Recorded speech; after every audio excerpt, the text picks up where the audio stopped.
Hi there everyone, namaste. It's Jill Loftus here of Nuit Astrology, and I'm outside with the daffodils and the chickens, and there's a cat wandering around too. But let's dive into the astrology, the planetary energy forecast for the week of February the 27th, 2023. All right, this is when things really start to shift, things start to get a little real. There are two major things happening this week. The first one is that we have Jupiter in Aries, Venus in Aries, and Chiron in Aries, and they are all getting together. So Jupiter, as you know, makes things bigger.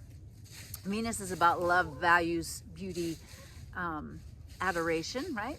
And Chiron is the part of us that feels defective, that doesn't feel like we fit in, that makes us just feel inherently broken in some way. All in the sign of Aries, right? The ram. It's a fire sign. It's an initiating sign, right? It's an energy of independence, of starting things. So watch this week, because the shadow of Aries is anger. The shadow of Aries is immaturity, right? And so this demands mature action, mature independence, right? Figuring out what you can do on your own, and know where this area of life is for you. It's the mid degrees of Aries, so that you can see what's going to be activated. Jupiter blows things up, right? And so it could be like expressed in the just most beautiful expressions of love and desire, right? But it could also be, that Chiron, that healing piece that really highlights where you don't feel loved, where you don't feel like you can be who you are, where you don't feel independent, you feel limited in some way, you feel restricted.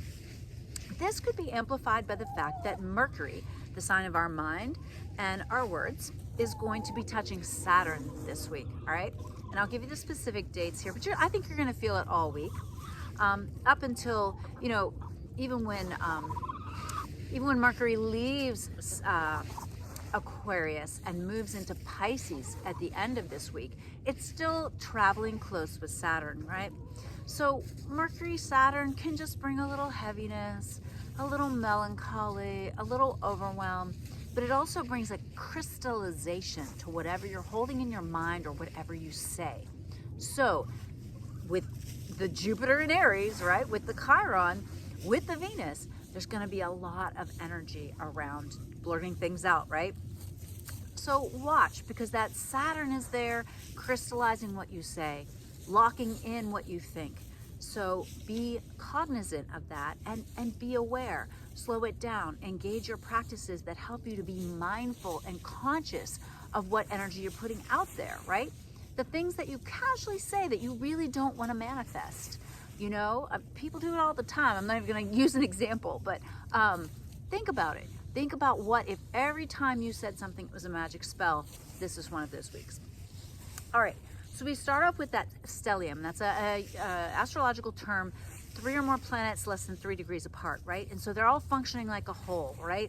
Jupiter can't really do its thing without Venus there, so it's like, oh, well, I want to study, learn, and understand this, but it has to be something I love and appreciate. And Chiron demands that it be healing, that it be helping, that it be about acceptance, right, and understanding. So that's in play all week, all right? Now, there is on the 27th, that Monday, lovely energy. The moon is going to come together with Mars and Gemini, and they are both going to send lovely energy to this grouping of planets in Aries. So how can you harmonize the Gemini and Aries planet, or Aries of your life? There could be an opportunity to have a really healing, helping discussion then. The 28th, there's some pretty nice moon Saturn, but there's really difficult moon Neptune. So watch for delusion or confusion on Tuesday. On Wednesday, the 1st, Jupiter and Chiron only 1 degree apart. You're really going to feel it, all right? And then Venus comes in to really get tight with them the day after.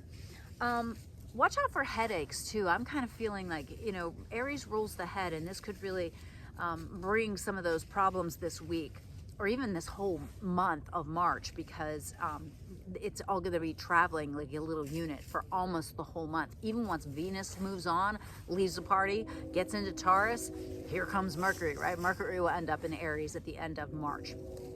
All right, so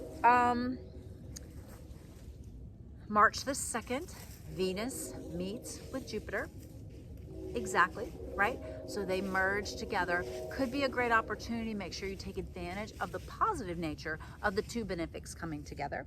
And then the Mercury is exactly touching the Saturn. All right. And then it moves into Pisces later in the day. So Mercury moving into Pisces, well, that's a little more of a nebulous Mercury, right? A little bit more floaty, a little bit more dreamy. Great for inspirational writing or creativity, meditation, things like that.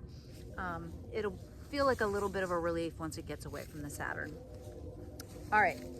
Now, on the 3rd, the moon is going to move into Leo, and it's going to be sending some really difficult energy to the nodes of the moon, which are backing up, right? They back up.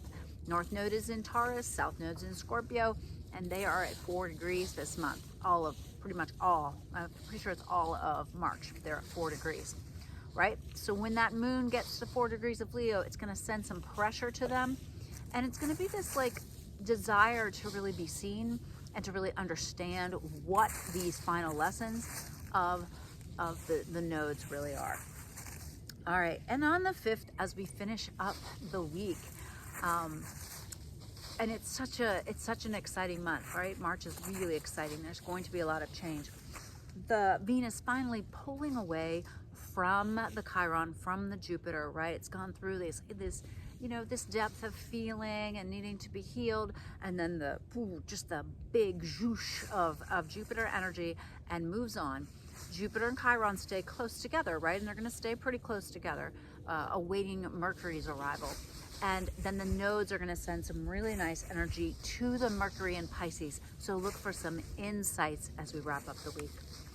Now, as you know, the next week is really huge with Saturn changing signs, and a powerful full moon in Virgo.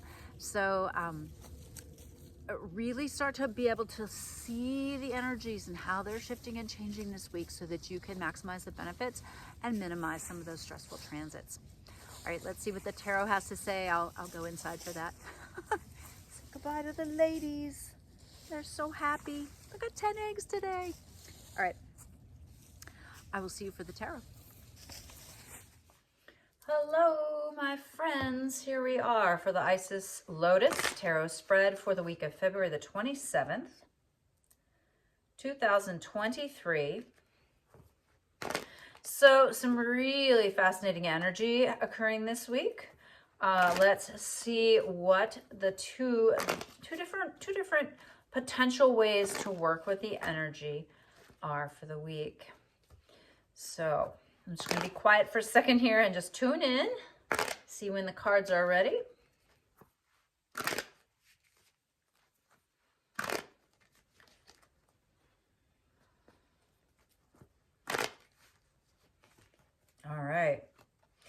All right, so when we start out, we have the very basic influence of the past as the first card. So like where we're coming from, what we've been dealing with, and that's the Magician.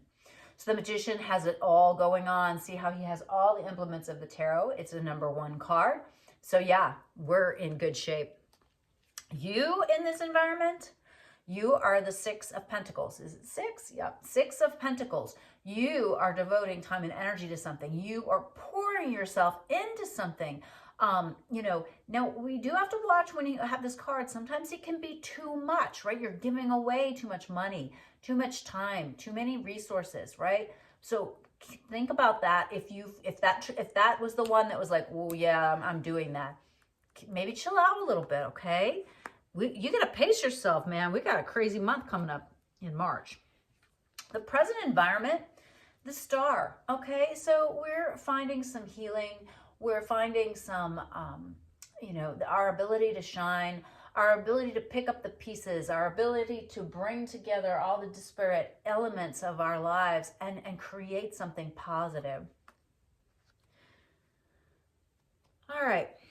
So as these influences come together, it's the Tupac Shakur card. It's the walk away card, okay? There is something that you've been spending time on, money on, resources on, and you just have to walk away from it. You just have to say no more. I know how hard that is. Key card of the future, Ace of Cups. We are looking for emotional abundance. We are looking for fulfillment. We are looking for that, you know, that emotional ideal, that inner self being really fulfilled, right? So this is a very inspirational card. This is a card of new beginnings that are really based on intuition and water energy, which is really interesting. All right. Opposing forces in play. So the modifiers for this, Ace of Cups. On one side, we've got the Strength card, right? That feminine strength of compassion, of patience, of understanding, of receptivity. Or Page of Cups. This real, like, go for it, gusto. Okay, I'm just gonna, like, I'm gonna get going and go start this. Okay. All right. Now the near future. Ooh, nice. We got the Two of Cups. The near future is something perfect for you. This is a wonderful card of abundance, right? This shows you that, but I mean, this is like a Venus Jupiter, right? There could be love. There could be the perfect job. It could be the perfect idea. Look for this. A lot of water energy here, folks. All right, the modifiers. Well, on the strength side, we've got these worries. You know, it's often when something good happens, we can self-defeat or talk ourselves out of it. So you've got to watch that. When the Page of Cups side, we have things occurring very rapidly, right? You get this idea, you start going for it. It's really working out, and wow, things change quickly, rapidly. Paired with the Eight of Swords, we've got calm down, Four of Swords. Okay, so if you've got this Strength card where you're realizing that you have to be a little bit more, not so grr, right? All this Aries energy can make you kind of grr. When the Strength card pops up, it says no. That's not how you go about this. And you find this thing that you love, you need to stop worrying about it and then realize that it might not happen on your specific timeline. It might not happen right away, but you need to be ready for the opportunity. Paired with the Eight of Wands, we have the Moon. Wow, again, lots of emotions here, lots of feelings, big feelings.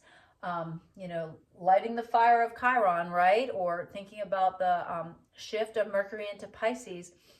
You know, there's all this preparation for Saturn in Pisces, which is, of course, water. So there could be more going on, more to the scene than you know. All right, over here on the one side with Strength, the other modifying cards, the progressions or solutions. Oh, goodness, here's another sword.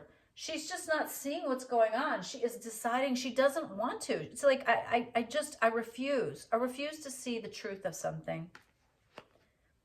Over on the Page of Cups side, we've got the Death card, a dramatic, well, not dramatic. I think of dramatic as more the Tower, but more of an ending, more of a just decision. That's like, wow, okay, no, I've got to finish this. Paired with the Two of Swords, my goodness, the Nine of Swords. All right. Wow. So there's a huge potential this week for stress. Look at all these swords, my goodness. And then over here, paired with the Death card, we have the Ace of Pentacles, a new beginning, a concrete, a monetary, a land, you know, an actual concrete new beginning. Well, seems like two very different ways of handling this energy. There is a warning here about worry. There is a warning here about overthinking, right? There is a warning. I always think of this as being a Leo card. So if you have strong Leo placements, and you know that the Leo placements have been blasted by the Aquarius stuff, right? And they're going to be squared by the nodes this week. Calm down a little bit. Don't try to race to the front of the room. Don't try to seek recognition without really doing the work. It's really looking like you need to look for the opportunity that just makes you feel like a little kid. You're so excited. Like you really just feel supported. You feel emotionally abundant. Either way, Either way, there's something that's coming that's really positive. Now, you can either really be stressed and know that you have to wait. Realize that you can't be putting all that negative energy out there but still suffering from it. Or you can allow the quick shifts and changes to lead you with intuition, right? You're going to have to adapt, all right? You're going to have to be really nimble, but really be tuned in, be meditating, be connected to your spiritual practices, because something's got to end so something new can begin. Wow. I don't ever remember the cards being quite this so powerful week ahead for all of us. Let me know in the comments if this was useful and helpful. Please share it with a friend. I look forward to recording next week's reading for you. Quick mention, I did do a little write-up on the blog on handling the energy of March. So hop on the blog and check that out. All right, my friends, have a great week. Bye.